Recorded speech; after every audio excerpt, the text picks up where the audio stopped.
آگے فرمایا گیا اللہ کے ساتھ شرک نہ کرو، صرف اس کی عبادت کرو۔ اس کے بعد ماں باپ کے ساتھ حسن سلوک کا بیان آیا۔ اللہ تعالیٰ نے یہ بتایا کہ میں خالق حقیقی ہوں، لہذا میری عبادت کے علاوہ کسی کی عبادت نہ کرو، اور تمہارے ماں باپ تمہارے خالق مجازی ہیں، لہذا میرے بعد انہی کا حق ہوتا ہے، ان کے ساتھ بس سلوک ہی مت کرنا، حسن سلوک سے پیش آؤ۔ دونوں مل جائیں تو دونوں کی خدمت کرو، اور دونوں میں سے ایک اگر مل جائے تو وہ زیادہ خدمت کا مستحق ہے، اور انہیں اف مت کہنا۔ فلا تقل لهما اف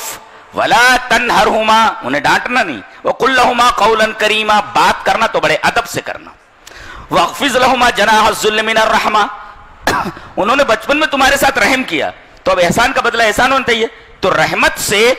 اپنی عاجزی کا بازو ان کے سامنے بچھائے رکھو۔ بازو یا بازو اس کو اس طرح سمجھا جا سکتا ہے جیسے مرغی، اس کے چھوٹے چھوٹے چوزے ہوتے ہیں، وہ زمین کو کریدتی رہتی ہے اور چوزے وہاں آتے ہیں، کیڑوں کو کھاتے رہتے ہیں، ادھر ادھر گھومتے رہتے ہیں، لیکن جیسے وہ کوئی خطرہ دیکھتی ہے کہ کوئی چیل وغیرہ طاق میں ہے تو فوراً ایک آواز نکالتی ہے اور فوراً سارے چوزے اس کے پاس آ جاتے ہیں اور سب کو پروں میں چھپا لیتی ہے۔ جو جس طریقے سے رحمت کے ساتھ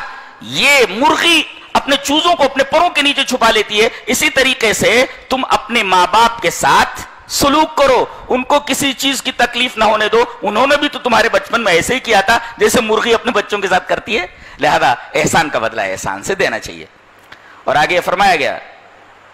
ربکم اعلم بما فی نفوسکم، تمہارا رب جانتا ہے کہ تمہارے دلوں میں کیا ہے۔ ایک نکتہ یہاں بتایا جا رہا ہے کہ کبھی کبھی آدمی اپنے ماں باپ کے ساتھ اسے سلوک کرتا ہے دنیا کو دکھانے کے لیے، ارے کتنا اچھا بیٹا ہے، اپنے ماں باپ کے ساتھ کتنا اچھا سلوک کر رہا ہے، لیکن دل میں یہ تمنا ہوتی ہے بیگم کے چڑھانے کی وجہ سے پتہ نہیں یہ دونوں کب یہاں سے دفن ہوتے ہیں۔ ایسا